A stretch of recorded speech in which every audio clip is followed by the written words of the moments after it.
minutes. 5, 4, 3, 2, 1.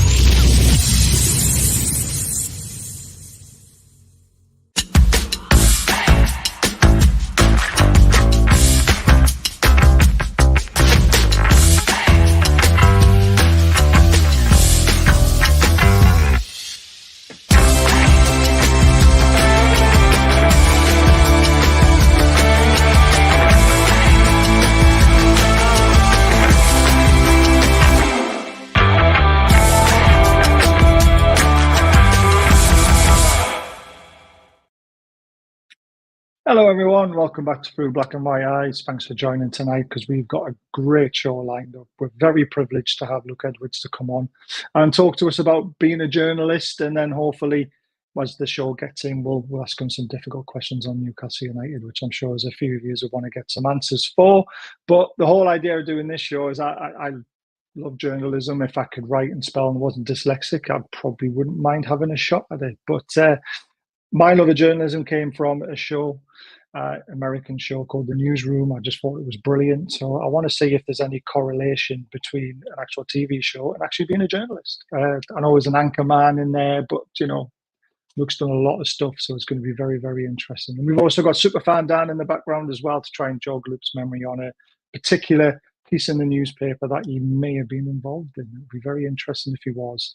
But the usual stuff, there's a link if you want to become a member at the top of the chat. Remember, the money goes into the channel to pay for the running of it, and the rest of it, we pick a charity, normally Stanley Deaf Club, because we're really into that one, and we, you know, we'll pass it on as best as we can. Leslie says, evening Luke, it's a special episode, it really is. Please adhere to the community guidelines. I've got Leslie on hot alert for any inappropriate comments tonight, because I'm sure there might be a few aimed at me mainly. To be fair, I apologise to Luke in the background for some of the things I've said in the past, but that's in the past. Just remember that. He's actually a nice guy, and he's turned me around recently in some of his tweets, to be fair. It was great to see so many of you in the chat, chatting away. Evening Baz and Luke, welcome. Evening Baz, Dan and Luke, thanks for coming on to the show. And they're basically all talking to each other as they always do. Right, let's bring the co-host in first. How are we doing? Are you excited? Good evening, Baz. Oh yeah. No, I followed Luke for years, so this is great. Yeah, you've done well. Good to see and I can't wait to surprise him with this thing, and I really do hope he was part of it and he goes, that was you. Let's see. We'll Visage may have changed a bit. Yeah, that is true. Right, let's bring the man of the moment in. Good evening, Luke. Thank you for joining us. Absolute pleasure. Good evening, everyone. Good evening, Mr. Edwards. Good evening. Right, so yeah, like I said in the background, we were talking before the show, obviously journalism's very interesting. If I could spell and I wasn't dyslexic, it could be something I would really enjoy doing. But luckily, I've got a camera and I'm an idiot in front of it, and I can talk to you instead and talk to people. So just take a trip down memory lane and tell me how you got into journalism, please.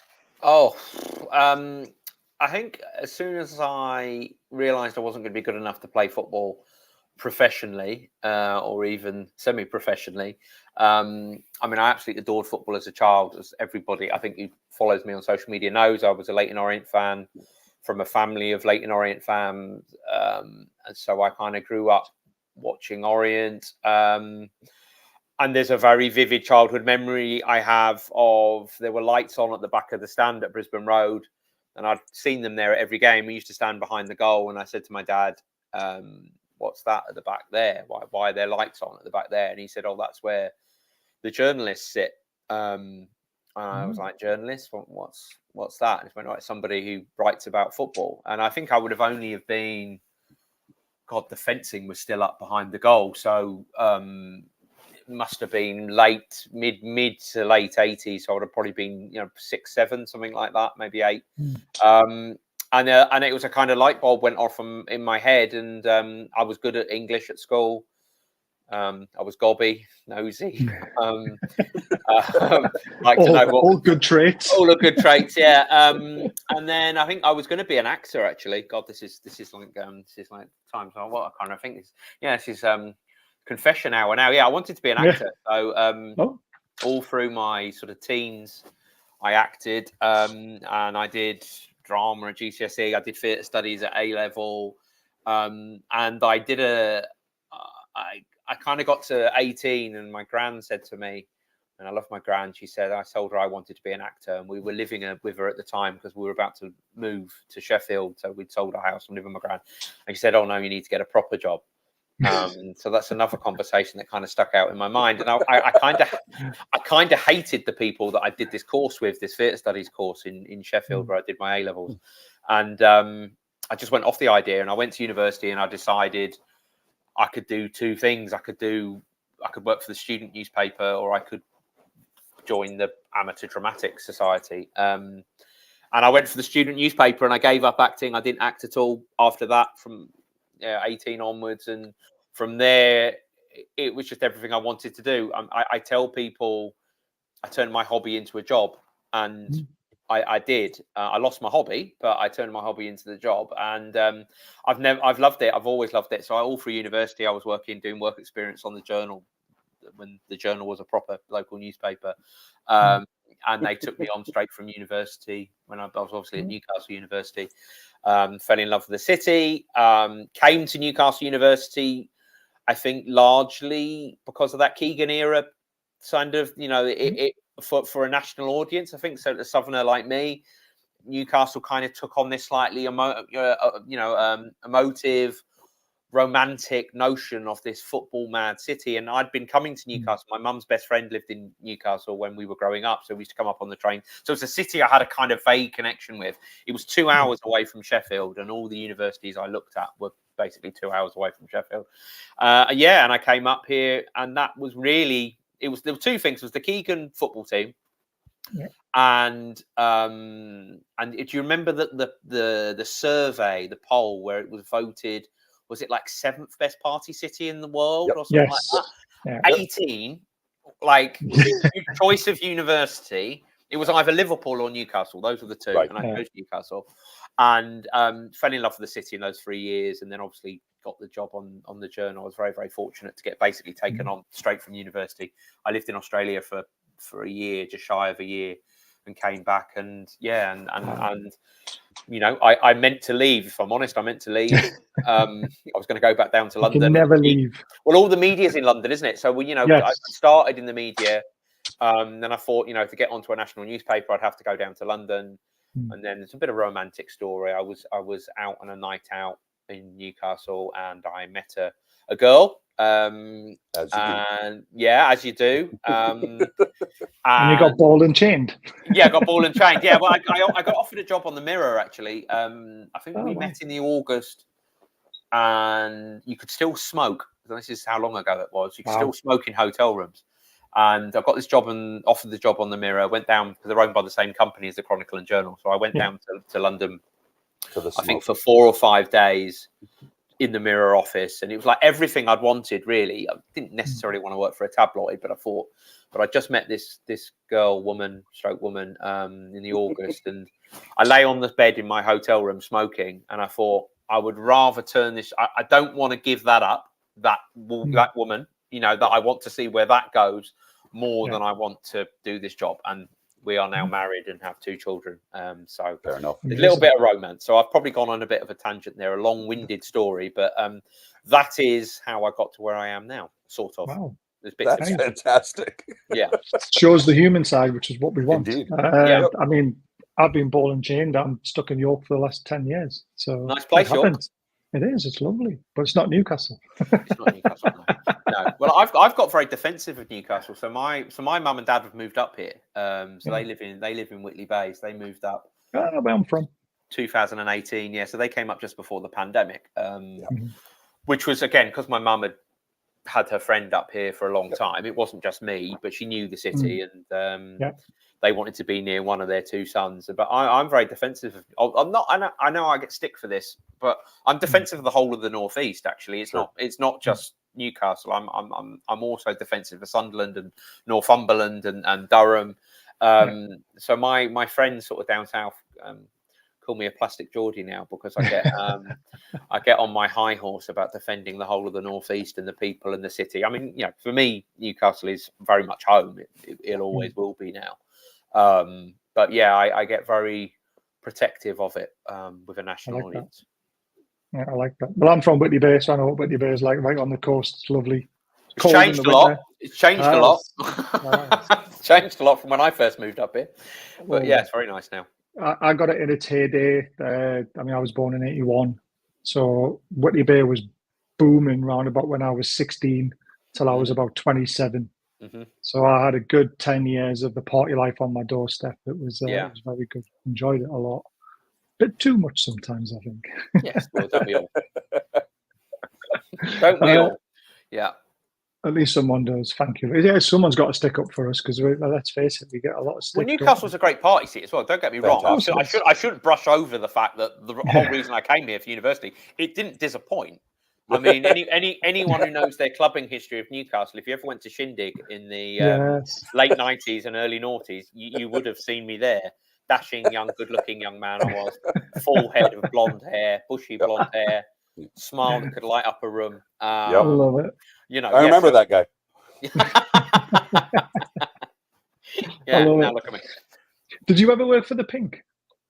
No, the Journal was the highbrow version of the Chronicle. So, you know, I always thought I would end up going into broadsheets rather than tabloids, and the Journal in theory was a little bit more, it's more business and sort of politics and that sort of stuff. So I didn't do the Pink. No, that was Alan Oliver's domain, if you remember.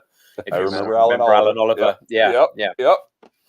Yeah, John's rushed all the way from grocery shopping to watch this. Love it, John.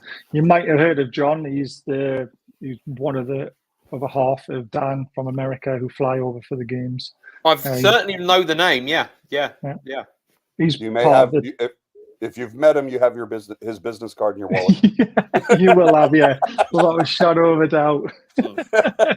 He loves handing them out. Indeed. Let's go back to how you conduct your work, and let's just say a piece of work in a newspaper. Let's just say let's talk about the January window in a way. You get a rumour. Before you print that rumour, because you know this comes back on you if it's wrong, right. What sort of steps do you go through to verify information, whether you're happy to print it? Talk me through how you start a piece to the finished article and so on. What I will say is transfer. Well, there's one story that's worse than the transfer story, and that's a takeover story. So the takeover stories were the worst.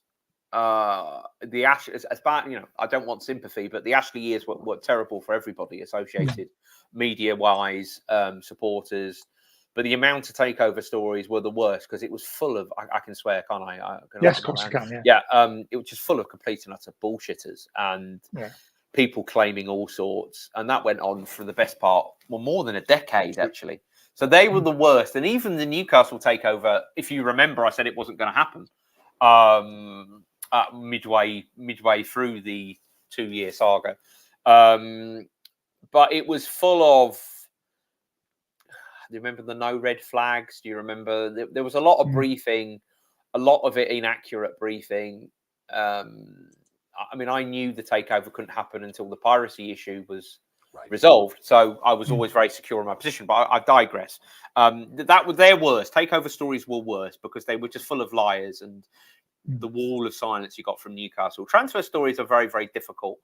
And even as a journalist, I would say at least 50% of transfer stories, at least, are bollocks. So that is my starting point for a transfer story. Now, I think I talked about this on another podcast. At the start, so if we go, so let's talk about a summer window. That's easier than January.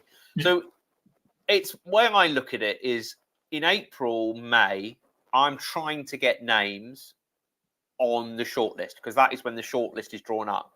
But a shortlist for every position will probably contain at least 4 names. So Newcastle tried to sign 4 centre-backs this summer. We know of 2 of them, 2 names, possibly 3. So, for example, in May, the strength of the source normally will double source something. The strength of the sources would allow me to write a story that says Newcastle like Dominic Calvert-Lewin and Jared Bowen. Now, that story I think is fine in May. But by the end of the window, there's no point writing that a club are interested in a player, because that could be interest is such a loose term, which is why people get away with the sort of start of the transfer is about interest. By the end of the window, what I'm looking for are these deals actually going to happen? Concrete evidence. Have they moved for those players? So at the end of the window, I went very, very quiet on interest and was trying to wait until I got the name of the player that Newcastle were after. Now, it's a very time-consuming process. It's a lot of phone calls. These stories come from a range of sources. I can't tell you who they are. You have to understand that. I can't say that. But I have built relationships over 22 years of covering Newcastle with people at all levels of the football club. In fact, it made me laugh that when Steve Bruce went, one of the common insults on social media was, getting those stories now. Steve Bruce is left forgetting that I covered Newcastle for 18 years previously and had plenty of stories before then. But yeah, so it's kind of painstaking process. And then I was asked not to write the Mark Gahey story by a contact. Right. And I was told that if it came out, it would jeopardize the deal. Now, I was willing to bide my time, and I thought, okay, well, I'll not write it. Then the name came out. Another journalist wrote the story. So I'm livid, actually, at the time, because I'm thinking, fucking hell. That was a scoop. I've kind of sat on this, but I kept being told, no bid had gone in, that he was just the player who was emerging as their first choice target. So by the time, I think I can know the day, it was August 5th. I'd sort of had it. By this point, I was hearing it from a lot of different people. And I thought, I've got to do it. I've got to write it because the name's out there already. And I was told, as we would then see for the next 4 weeks, basically told it was close. Like it was going to happen. And the strength of that information, because it was coming from multiple sources, I was like, well, I've got to write it. And there was part of me that thought, okay, I'm going away on holiday. I'll just write it, because then the blowback on me is not going to be. I'll just write it because it's going to happen. I'm very, very confident it's going to happen. Everybody's confident it's going to happen. Everything I'm hearing is confident it's going to happen. So I wrote it, and then, as we know, a month later, so I went on holiday thinking by the time I got back, it would be done. And that was basically my information. And then, as we saw with various other journalists over the course of the next 4 weeks, I lost count. I think, without naming names, I think Sky certainly said it was close. Everybody kept saying it was close, right up until the point that Newcastle pulled out with 48 hours of the transfer window to go. So it just shows you how difficult it is. What I was right about was that he was the player they wanted. But that took, to get to that point of getting that name, probably took 4 or 5 weeks of nothing really, of just talk. It's just conversations. Everybody in football talks, and rumours will always come out. But there's a difference between a rumour and, as I say, an interest in a player. So on Jared Bowen and Dominic Calvert-Lewin, we know they made a move for Dominic Calvert-Lewin, but they never made a move for Jared Bowen. That doesn't mean there wasn't interest in Jared Bowen, but they probably just thought, look at the money situation, as we subsequently saw it. There's no way we can write it. So it will depend on what stage of the window and what sort of story I will do. But the Gahey one was very, very frustrating and annoying. But I think people, sensible people, realised that I wasn't wrong.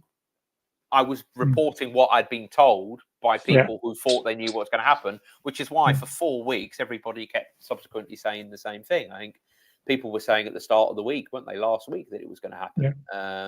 Well, to the end of the window, everyone thought it was going to happen, and it just never materialised. So you can only go really with what you're told. And I will repeat, I've done the job as Superfan Dan, we were just talking about, 22 years. So I do know a lot of people within football, not just North East football, but all over, but all over the game. And I thought it would happen. It didn't happen. But then obviously I get a bit annoyed and a bit frustrated because people then blame me for the fact it hasn't happened. It's like, well, I just reported what I was told, and which was accurate, because as everyone kept saying for 4 weeks, it's close, it's going to happen. So anyway, and it from didn't multiple happen. sources. I mean, and reliable sources. Yeah, you have to. Yeah, you would normally want to hear it from 2 people before. Well, I would think, Luke. I mean, if you, as you said, you've cultivated multiple sources across the years and reliable sources.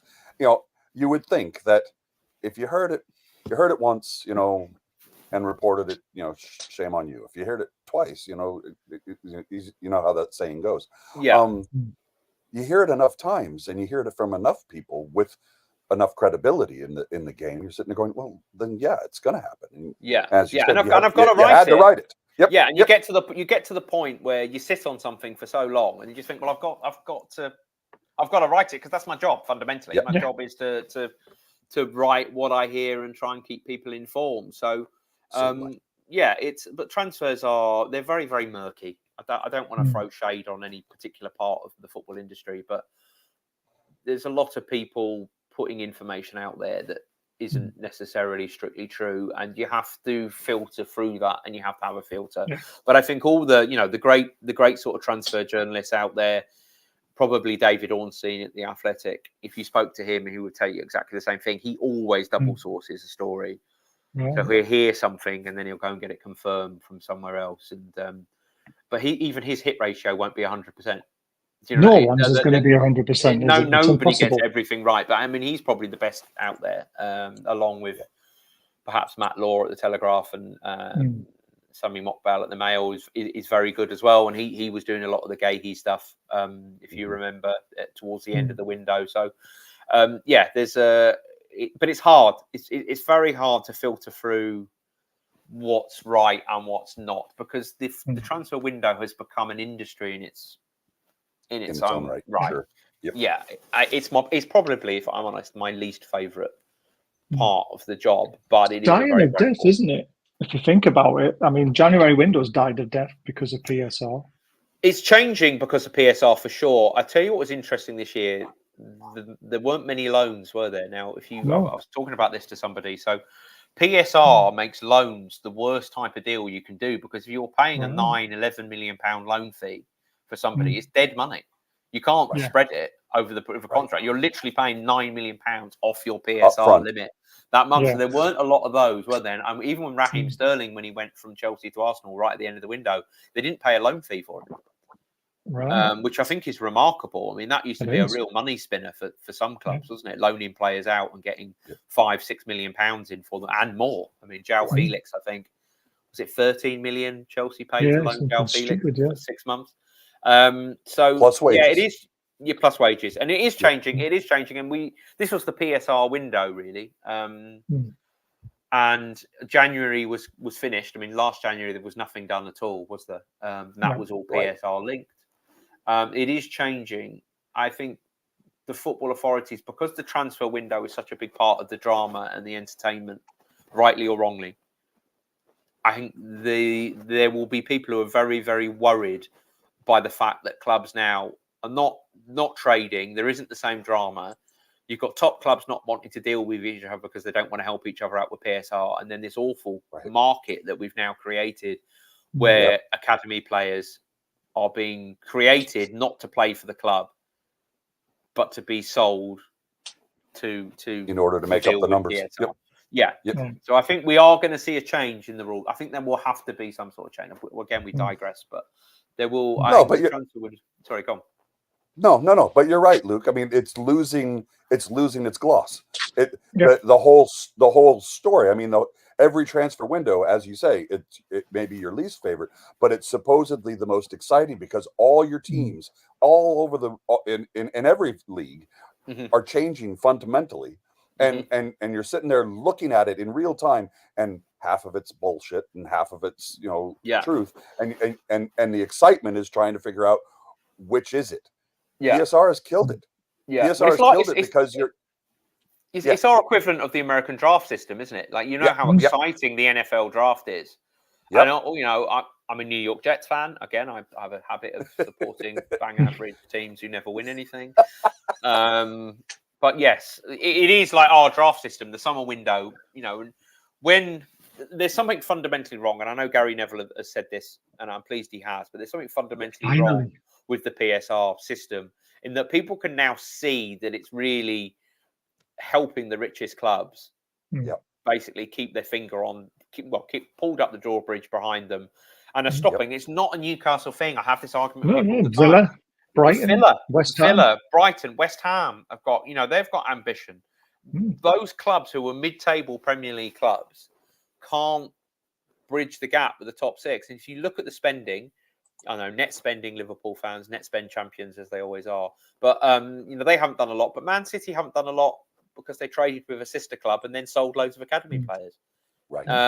So they have mastered the system, Manchester City, because they have this brilliant academy and they just keep selling the ones they don't want every year and funding more spurting. So something's going to have to be done about it. It's not right that ambitious clubs cannot, we all know how wealthy Newcastle's owners. I didn't want them to be another Manchester City. I didn't want them to be another Chelsea. I would have found that a little bit. Buy a championship. Yep, supporters would have probably been different. They'd have loved it. You haven't won a trophy since 1969, of course. The thought of being able to buy one is perfectly acceptable. But the fact that we have seen the last 18 months, really, particularly the last 18 months, we've seen how handcuffed Newcastle are. And how frustrating that is. And it means everything's slowed down. All the progress that we thought was going to happen. You're now talking, they're not going to win anything. You're not going to win the league in five years, are you? Which was initially 10 years. I can't see them winning the league in 10 years, if I'm perfectly honest. But we shall see. We shall see. No, I think you're right, to be fair. There's the Newcastle tax on top of everything, right? Yeah, exactly. Yeah, because everyone thinks we're the richest club in the world when we're not. And in a perverse way, that this window won't hurt with that. Actually, that won't hurt with that. I know as painful and as I described it as a failure. I think it is a failure from the people who run the football club, but it won't hurt with that because the Newcastle tax has been very, very real ever since the takeover happened. Particularly when dealing with other British clubs, other English clubs. Yeah. I agree with that. There is one question that's been burning a lot of people's minds: is are you ever used by an agent to put a name out without realizing you're being used until later on? Are you finding that's happening a lot more in the game recently? I think that is all part of the transfer window dance, is how I will describe that. I try not to be. I can think of an occasion I was, and that was the Barella last summer. Yes, so Newcastle were desperate to keep the Tonali deal quiet. Now, again, they liked Barella. They were interested in Barella. They made an inquiry about Barella.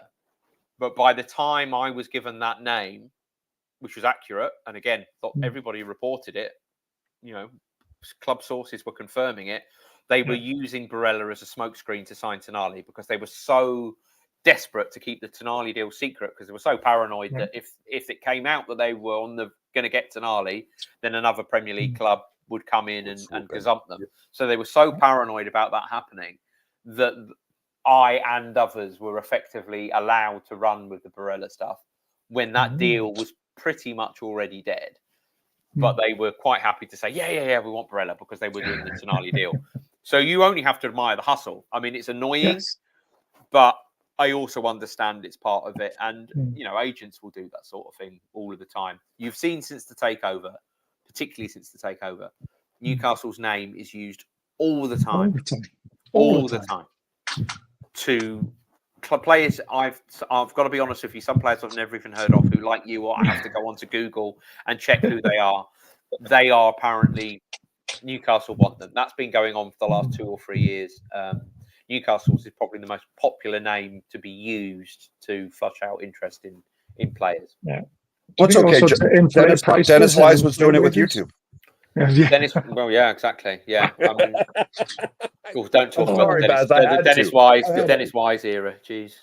We had to bring that up, didn't we? Yeah. But there's a very good question to go on to. Obviously, you saw the rubbish.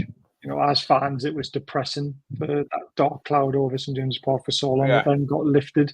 What have you seen the big change as a reporter from those days to it is now? What's the main differences do you see? Yeah, well, speaking from a personal point of view, and I'll bring it back to my personal life. So my family are all up here, as I said at the start of the interview. There was probably 18 months, 2 years where I thought I was going to have to move to Manchester because I was doing a lot in Manchester. I am the Northern football writer. I'm not just the Northeast writer, but I was spending so much time in Manchester that it was getting to the point where my boss was having conversations with me saying, you think you'd be better? Would you move to Manchester? And it was I think it was quite close to happening. And then obviously the pandemic happened. Yeah. And that may well have saved me, really. Whether I would have moved there full time, I don't think but I've had to got some sort of flat or something down there. So that's how close it was. The interest in Newcastle was waning. They were boring. They've become repetitive. I think George Colkin, one of my great friends who obviously works at The Athletic, we were laughing that we were writing the same sentences over and over again every year. Your vocabulary shrank. Despair, disappointment, prudent. Anyway, there was lots of words, Tosser, lots of words that you used around the Mike Ashley era, but it went on for so long. There was that one season, wasn't there, with Pardew when they thought they cracked the Enigma code, when they were like, we've suddenly realised you can buy all these young players from France. Kabay, Bar, Cissé, Ben Arthur. And that was interesting. That was good for a year, but it was getting boring, and I was doing more and more and more and more in Manchester because that's where the story was. Now, the last year, and then the takeover story was incredibly tedious in the end. But I remember that rush of excitement there was when it finally, when the piracy issue got resolved and it happened. And honestly, the job hasn't been the same since. So. There was that initial wave of interest. I mean, Mbappe, Neymar era, I call it, when everybody's the silly era. But when everyone said they were going to be the next Manchester City, and it was so exciting and so newsworthy nationally. Now we can measure the analytics of every football club through the Telegraph. I would say, people talk about a Big Six. Newcastle are already in the Big Six in terms of interest. Big eyeballs on stories. So that has completely exploded. I'm spending less and less of my time in Manchester now. I think for 2.5 years. Win-win. Yeah. And my job has been Newcastle. It's just beginning to open up a little bit because, sadly they finished 7th last year and they're not in Europe. And so my midweeks I've just got my European fixtures actually for the next right up until January, and there's not Newcastle on there, so I'm doing some weird and wonderful trips. I think I'm doing. But Man United will, but I'm doing Man United, but I'm doing Arsenal. I'm doing Arsenal game. I'm doing a Spurs game. I'm doing Manchester City games. I'm doing Manchester United games. So I'm not quite sure why they're sending me to half these places, but the change was huge. The change was huge, and I think. In terms of the media, the takeover saved a lot of jobs up here in the media because I think. Sorry, go on. Bam. No, and there was a charismatic presence to the takeover with Amanda and Merdad and Jamie. I mean, here are these three attractive people who are in the news every day, and they were easy to talk to. I mean, they were, were they easy to talk to?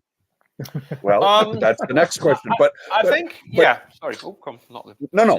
And now, of course, they're gone, and we've got Darren Eales, who, of course, spent much of his time in America. He was, famously employee number 1 of Atlanta United and built that from the ground up. We've got Paul Mitchell, who, of course, is known all over Europe for his work as a director of football. Peter Silverstone is also, well known in the circles and it's also easy to speak to. So I mean, it doesn't have the panache that Amanda gave us, because she fell in love with the club the first time she came and saw us. Yeah, it was a roller coaster, wasn't it? Sorry, it's a cliche that I would never use in writing, but I have used it on this podcast. It was like a roller coaster. It was everything that the club hadn't been under Ashley. It suddenly became overnight, just the ambition, the excitement. It was a joy. It really was. I covered the Mike Ashley years for 14. I did 14 of them.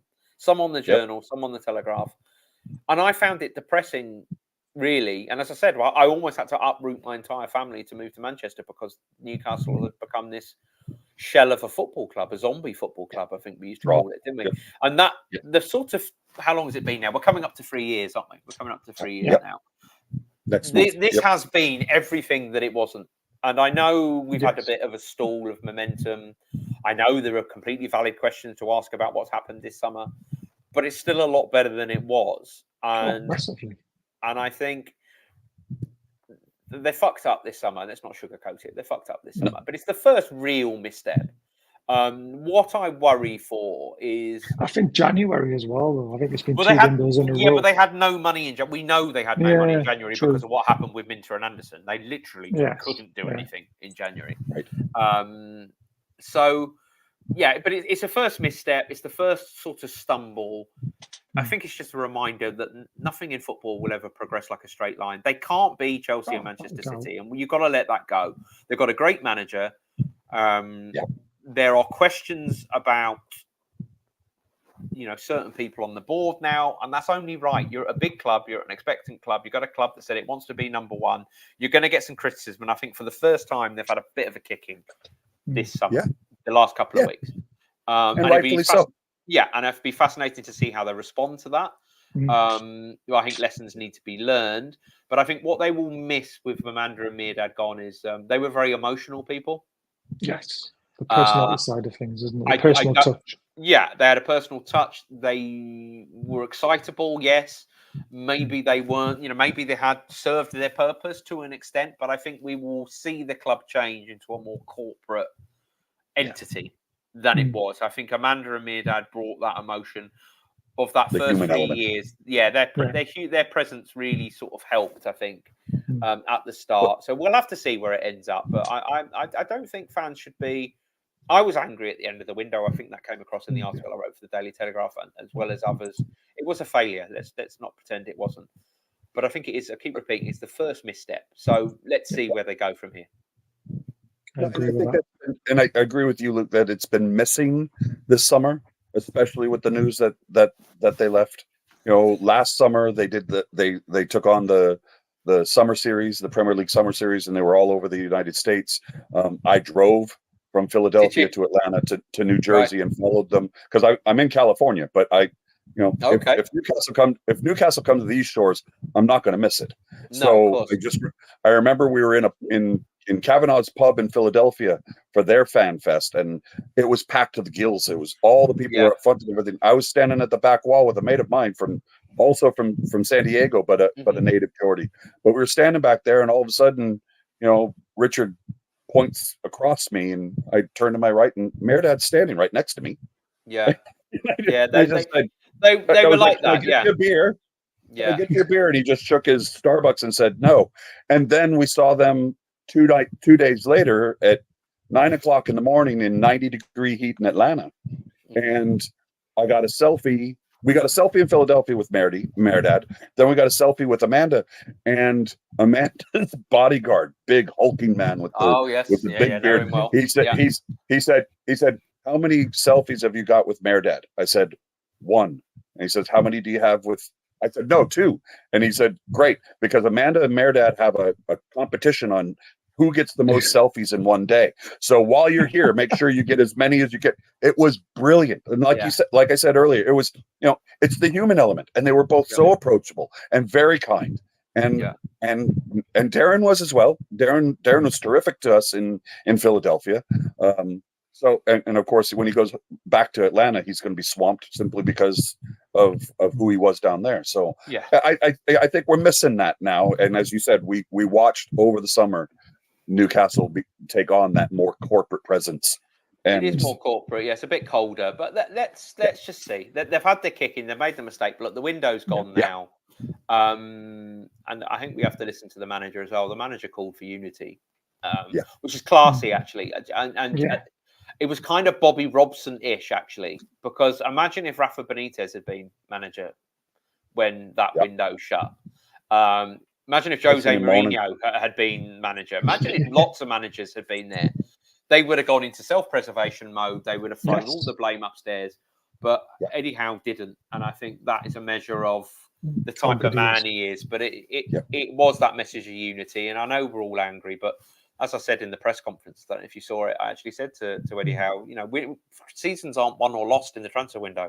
I lose count of how many transfer windows Everton won 5 or 6 years ago. Or how many transfer windows Manchester United have won. I mean, everyone said Manchester United have recruited brilliantly this summer. And we're all looking at them enviously saying, oh, why can't Newcastle United do that? Well, they haven't got the right manager, have they? So Newcastle have got the right manager. So I think we do need to give them the benefit of the doubt. And I think the one thing I will say about Darren as well, he has done a lot of media. There's a lot of CEOs in the Premier League you never hear from. I'm not talking about Steve Parish here, who went on a media, mini media tour in the summer to talk about the Mark Gahey transfer. But he has put himself up for interview, and I believe they will do so again.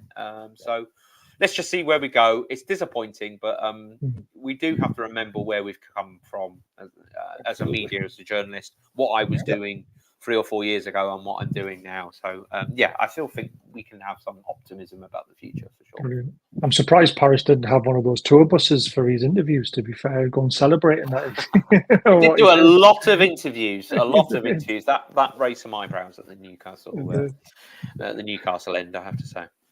What's the other big question you have for him, Bass?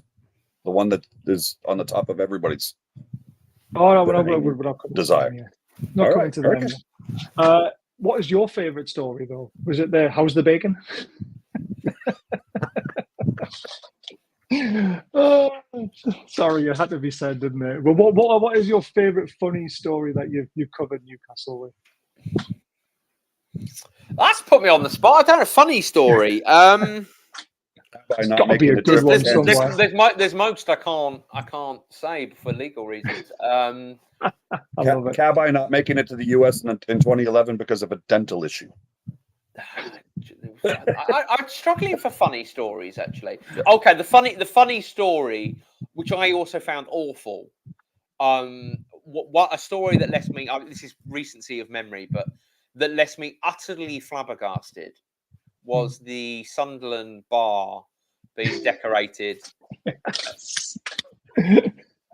Because it's like, what the? Yeah. Like, do you? What a misstep! Rolled on the red carpet, didn't it?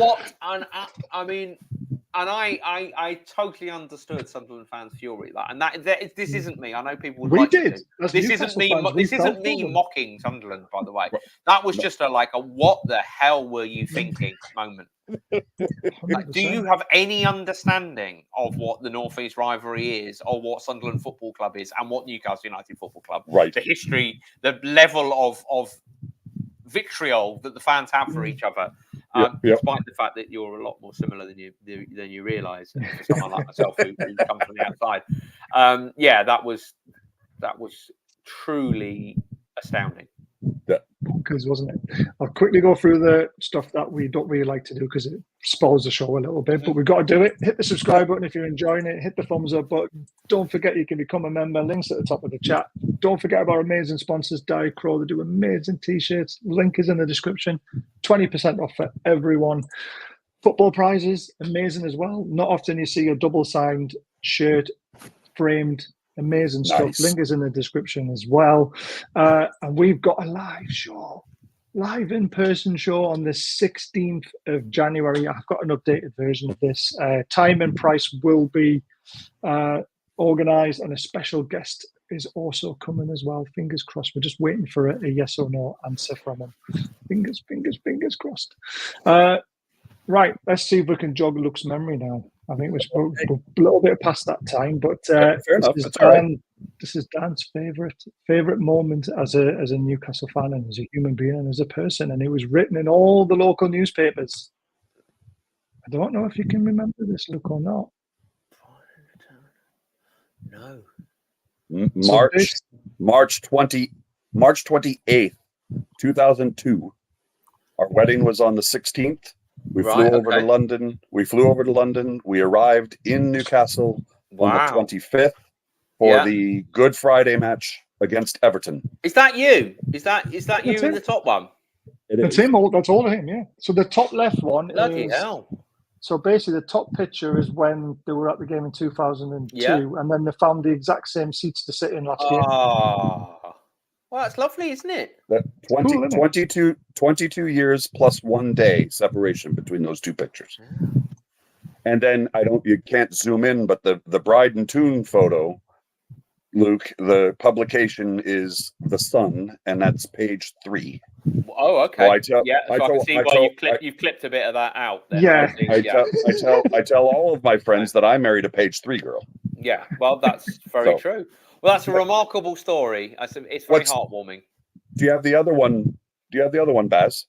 The clipping. The same thing. No, I don't. Damn it. Okay. I've just realised. So we're on the front page of the journal. Yes. Right. Okay.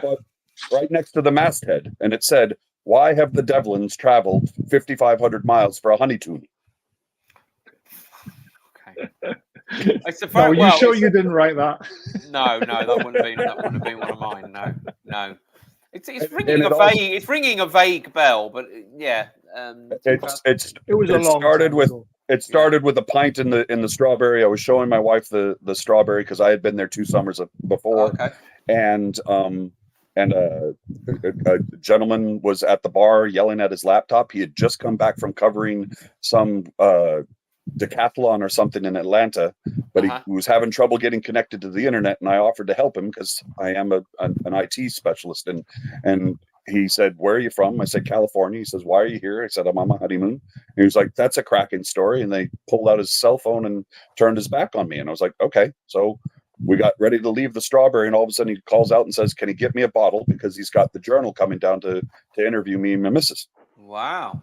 And the next thing you know, we've got a beat writer for the journal and a photographer. And then they took us over to the club store and got pictures. Then we ended up meeting Craig Bellamy and Bobby Robson. You know, the biggest thing for me was Alan Shearer, meeting Alan Shearer and him saying, "Where are you from?" I said, "California." He says, "Right, I read about you two in the newspaper yesterday." Oh yeah, Alan Shearer, avid journal reader, So I mean, it was a great trip, and we've been over 3 times again since. I mean, there were 14 years, Luke, where there was no point to coming over from America But no, we've been over. We came over in 2018. We came over again in 2023, and then last earlier spring, and then we'll be back over in January again. Oh, good. So good. Yeah, came over we can get a pint or time something possible, didn't you? You came over when we beat Chelsea, beat Man United back to back.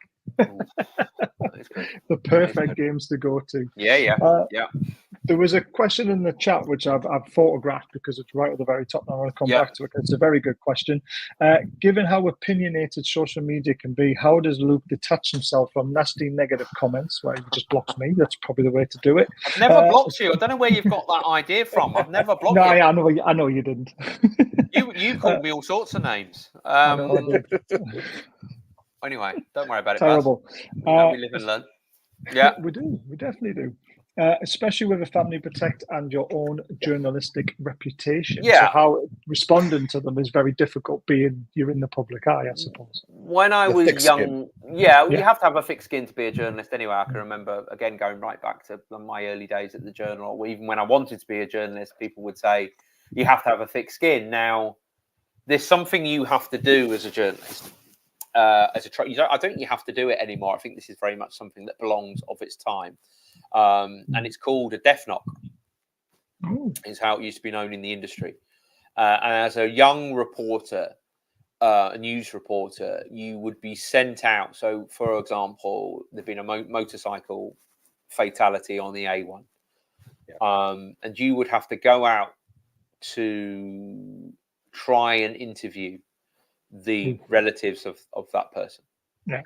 Now, I honestly don't think this happens anymore. It certainly wouldn't be a measuring stick or whether you're going to make it as a journalist. But in the late 90s, early noughties, rather, certainly in the 90s it was. In the early noughties, it was still going on. So you get sent out to basically knock on the door of somebody who's just lost a loved one. Now, the only reason I bring that up is because you do have to have a hell of a thick skin to be a journalist. Yeah. If you've done something like that, and I hated it, really hated it. That was everything, my human instincts took over, and I did not want to intrude on the grief of somebody who was. But when you've done something like that in the industry, and this is before social media, so this predates it all. So yes, you have to have a thick skin. I also have a remarkable ability that is a personal trait where I've never really cared what people think of me. I'm a bit of an idiot sometimes. I'm very Marmite. I always have been, even when I was at school. people would either love me or hate me, but I never really cared. So I think when the era of social media came out, I was able to instantly detach myself from people I've never met, people I've never spoken to, people who don't know me, people who've never spent any time with me, abusing me on social media. I had this remark, and not everybody has it. It really does upset some people. And some of the stuff that's even said about me, I will go on a blocking spree. I didn't used to block anyone. I almost kind of enjoyed it. It's just a perverse personality trait. I used to give it back, and I used to have arguments with people, and I would start mocking people. And then slowly but surely, lockdown was the worst. I think lockdown was the change with the takeover story, because emotions were so high and everybody was locked up.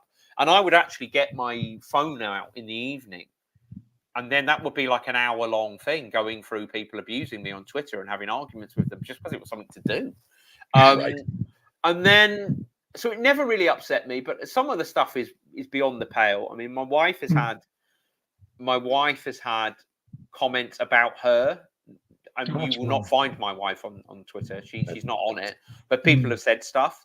I don't let any of my family interact with me on Twitter. My Instagram account is private. I won't let anybody interact. I won't. Yeah, I think some of the stuff, like my mother-in-law used to read some of the stuff, and it used to upset her. And then that would then filter into my life, but it never upset me particularly.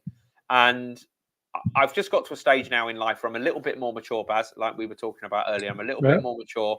Feelings run high about football. And particularly in the Steve Bruce era, I would become a lightning rod for all of the abuse that everybody wanted to say to Steve Bruce. They would say to the one journalist who was sticking up for him.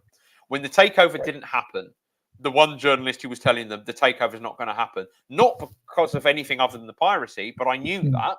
You become the lightning rod for telling people what they don't want to hear. So you sort of learn that people are going to lash out. And don't get me wrong, sometimes even I get a bit like, do you know what? Don't talk to me like that. Don't say that stuff to me. But now, rather than argue with them, now rather than argue with them, I just block them. And it's I would advise anyone to do it, because you also get a habit. A taxi driver the other day, unfortunately, this is another peril of having done this job a long time. Taxi drivers all seem to know what I do. So no matter how pissed I am or tired I am, they want to talk about football when I'm in the back of a taxi. And then someone was asking me about social media the other day. And I just said, well, it doesn't really bother me. And I just ignore it a lot of the time. Sometimes it makes me smile. Sometimes it's amusing. Some of the comments are genuinely amusing about me. So that sort of makes me laugh. Sometimes it's constructive. A lot of the times it's just mindless abuse and threats, and not so much threats, but a lot of mindless abuse and insults. And I said, what I have now is a rule that I will start to recognize accounts. And there are some very, very sad people out there who, in my mind, you probably get a yellow card and then I'll just let it slide. But there are some people who literally bombard you with just not even stuff that's hurtful, just nonsense, just childlike, just insult after insult after insult after insult. So I just go, oh, okay, blocked, and then they're gone, and then that's the end of it. And I would advise anyone, it's not real, and none of these people know who I am. None of them have ever spoken. Most people, and especially Baz, when you were slagging me off, you'd never spoken to me. You didn't know who I was. Which is why I was determined to do this podcast, because people were trying to, even on social media when Baz got me on, which came from a taxi driver, by the way. I should add that. I got in his taxi to go on holiday, and he told me he knew this guy. Anyway, I'll digress again. But no, but people don't know me. Why were you upset about what people don't know you think? I've never really understood that mentality. But there's a lot of it going around, and it does make me sad that fans argue amongst themselves, and that gets really, really personal. That's just an observation I have. There he is. Ian's the taxi driver. He's the taxi driver. Hello, Ian. Thanks very much. Gave you a good tip. I gave you a good tip, Ian. You need to put that on. I'm not a cheapskate. But yeah, so yeah, it's a peril of the job. It's part of the job. If I could come off it, would I? No, probably not. It taps into something to do with my personality, which is a bit confrontational, which is a bit abrasive, which is a bit likes a bit of an argument. I argue with all my friends. It's just part of my personality, but I can understand a lot of journalists hate it, and it is that thing. So I think, again, on Saturday, I tweeted something about the red card to Declan Rice being ridiculous. And an Arsenal fan from a hugely popular account misread what I'd written and basically slagged me off as a journalist and said I was clueless. And I'm just like, what? Me? But I made him apologise in the end. And people were literally putting his reply, "You're an idiot." He's literally said that it's that. But that was seen by liked by 5,000 people. Wow. Him calling me a rubbish journalist based on me agreeing with him. And I just thought, but when you sort of look at it like that and just go, "Oh, who cares? Who cares?" Like, do you know what I mean? It's not real. It's not real. Well, Ian's a great guy, the taxi driver. So he's the granddad to Kieran, the boy whose face is everywhere. Yes, he told me. He told me so, at 4 a.m. in the morning on my way. Yeah, when you were like, "I just want to go to the airport. I need a beer." When I just dropped the hand grenade of Mark Gahey signing and was jetting off for. You did. He texted me that straight away. He said, "Look, Luke's just told me this." And I went, "But is it really happening?" Yeah. As it turned out, no. No. Oh man! Right, we've got time for one more question. I know everyone wants to know the answer to this one. What is going on with the stadium? Are we moving or are we not? There's the bomb. Well, look. Do we know when the feasibility study is actually going to be released? Is the big thing. Well, the feasibility study is done. I don't quite know why they are still hiding behind. I think it's shifted to final report, isn't it, from the feasibility study? Something like that, Look, I think I wrote in October last year, maybe, that the plan is to expand St James's Park. That is what they want to do. But that's been pushed back on a little bit since. They keep saying the feasibility is not done. They keep saying it's imminent. It's very, very boring. And I think after the transfer window that they've just had, if anyone from Newcastle United is listening, I would stop the procrastinating on that subject, because I have an idea that they will expand St James's Park. That's what I've been told. But I've been told that's what they want to do. But the alternative is to build that new stadium on Leazes Park, Castle Leazes. Knew it. That is the other option. Now, I'm no planning expert, but in a conservation area with listed buildings and green space in the middle of a city, I am not sure that gets started anytime soon because of all of the legal challenges, the planning challenges they're going to be. Certainly. I think they will find it very, very hard. This is me speaking as a layman, by the way. I think they will find it very, very hard to get spades in the ground in the next 5 years if they say we're building a new stadium on Leazes Park. I just don't see. It's in a conservation area. There's a Friends of Leazes Park group who would, I presume, much like the woman in the 90s, early noughties, yes, I remember that, being built on the town more. I think you're opening up just as tough a legal fight as that. So I would expect them to do St James's Park. I think it can be done. I don't think it will be cheap. But I think we would all just like to know now, because if they are going to go on the avenue that I don't think they want to, which is the new stadium. Again, that's me. I've been told they want to expand St James's Park. But if they're going to do that, as I said, I think it'll be very hard for any space in the ground to be there for a long, long time. So they need to get a move on. And I think, as you said, go on, Dan. No, follow your finish your thought. I think everybody would like to see them at St James's Park. There is a problem with the lease. We know, I think when I did the original story, they need to sort that lease issue out. I think they've only got 70 years left on it, which is quite a short amount of time in a. It's also one of them things where you can't sell the ground and you can't knock down the ground and sell the land to make money because they don't own the land. So it makes a lot more sense to expand St James's Park. I think all the architects, all the designers, all the stadium experts globally have tried to get involved, have all pitched. I think they're more along in the process than they're letting on, if I'm honest, I think. But we just need to have that announcement. I would fully expect that to be the expansion of St James's Park. But there is that alternative, there is that fallback option where they'll try and build on Leazes Park / Castle Leazes. And unlike 30 years ago when that topic was first floated. You know, now it's a hell of a lot easier to organize protests and stuff because of the advent of social media and such. Yeah, exactly. I just, it's going to be a nightmare. There'll be so many challenges to it. Yeah. Personally, that's what I think. I just think that's an absolute minefield to try and navigate through. Doing the Gallagher end, sorting out a weird new stand where the east stand is, which is very steep with lots of light. It won't necessarily be a dome. You can do the Lees's end. I think there is probably room to do the Melbourne stand as well. So I think they can do it. It's just whether the Saudis want to say, well, we want our new stadium, and it would be the Saudis who decided to build the new stadium.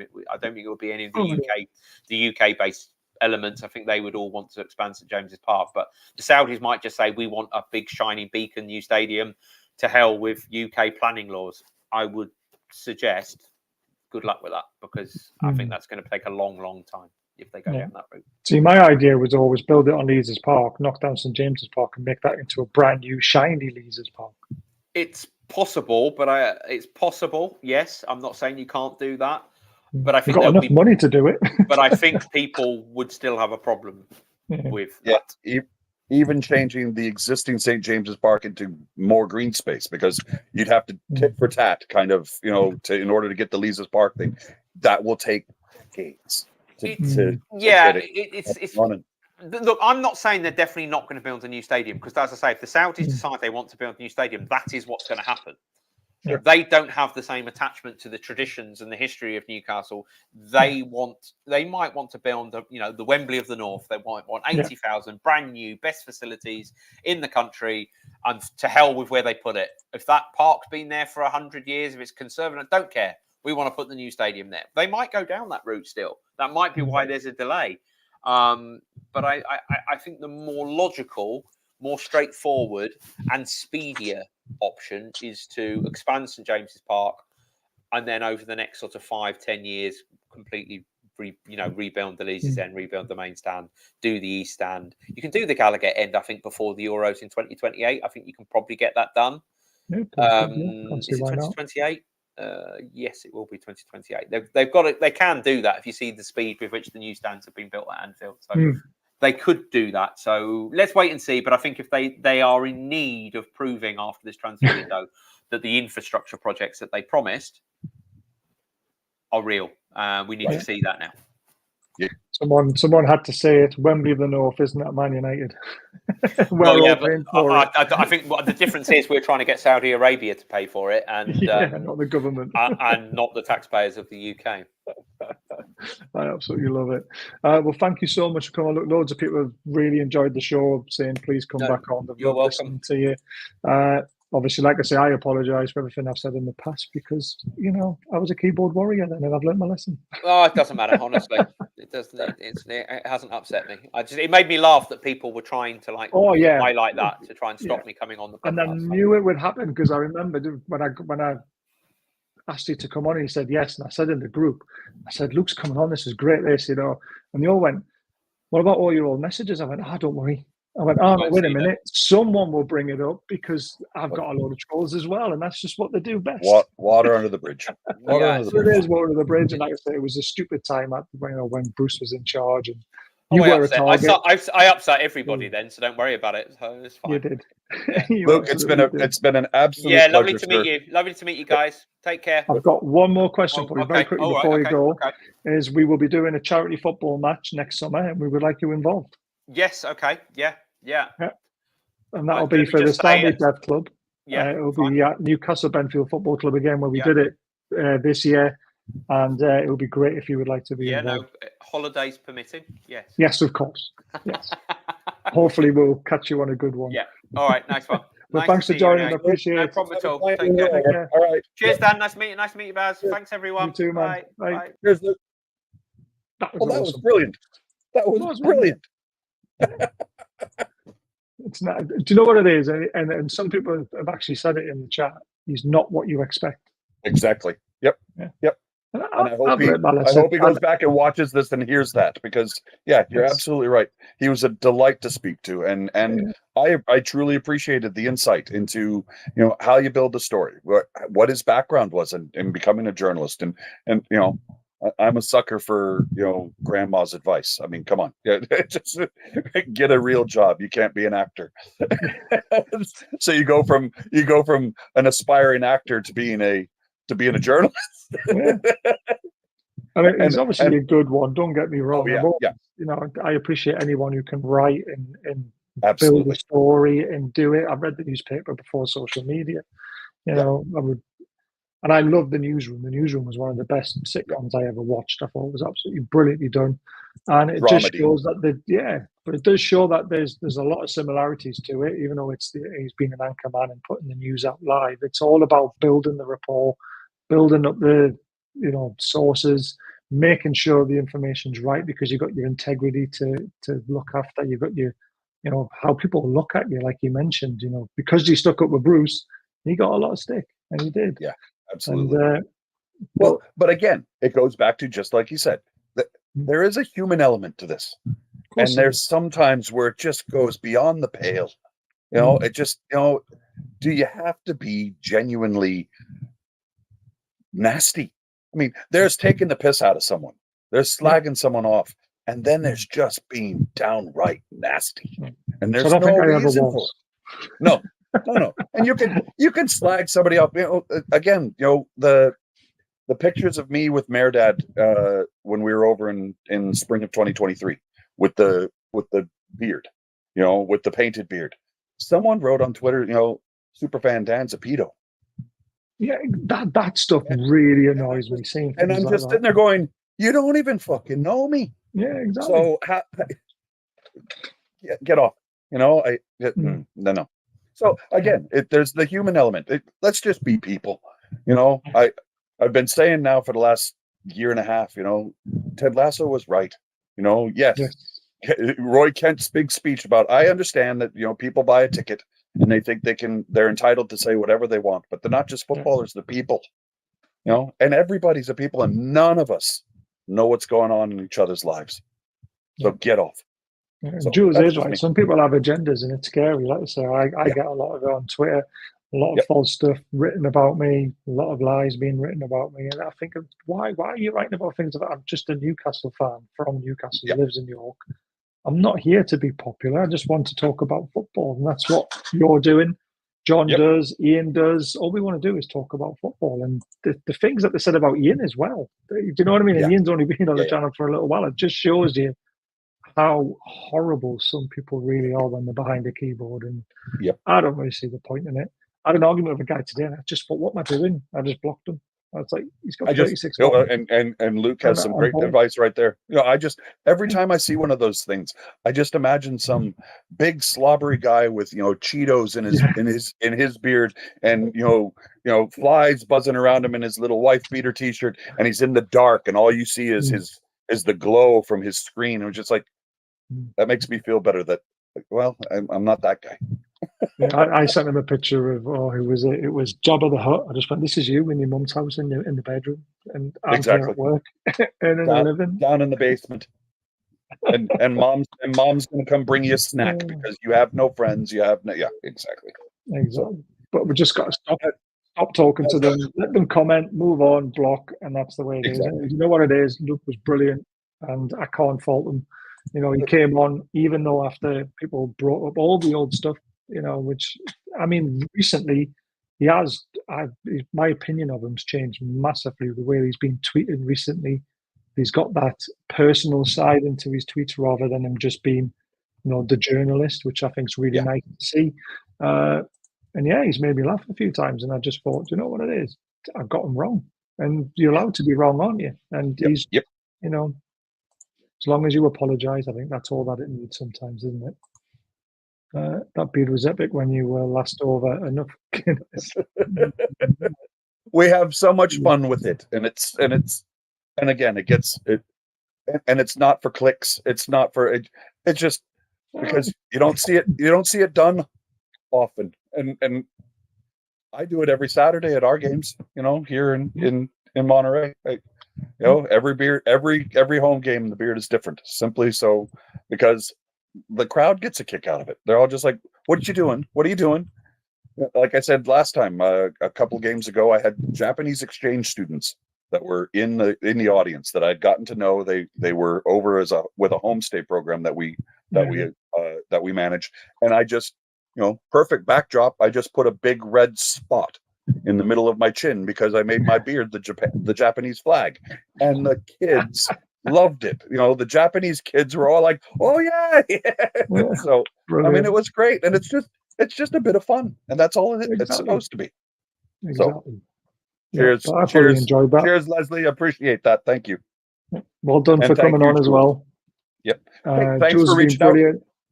Mods have been brilliant. Just a brilliant show, to be fair. Really enjoyed it. And hopefully you'll come on in the future, maybe when we've got a transfer window open, hopefully that's someone we can, and hopefully it turns up for this charity football game as well next year. That would be good. Fantastic. Let's see. Maybe he'll come and cover the the charity night in January. We can always ask. Tell him there's a pint or two in it for him. I have a confession. That kid, we kidnapped Baz. He loves to try and get me in trouble. Left a Sunderland shirt in my house. What do I do? He was a Bournemouth fan, so why has he got a Sunderland shirt? Terrible. Right, time for bed, everyone. Thank you for making it a great show, everyone. Cheers, Gary, Andy. When are you on again, Dan? I'm going to be in Las Vegas, not this coming week, but the week after for a conference. Nice. I don't know what my schedule's going to be. No, I'm going to Oracle World. I'm going to the database company Oracle. I'm going to to Cloud World and for work. I'm actually, and then I'm hanging out. I'm taking some time off on that Friday, and then Monterey Bay is playing Las Vegas on that Saturday in Vegas. So there's like 20 of us. There's like 20 of us going down to support the club away. So I know 20 of us, but when the home team gets like 500 fans, 20 is a lot. So there you go. Really good. You'll probably outsing them. Yeah, there you go. We'll see. So, but yeah, I'll be in touch. Whatever your schedule looks like.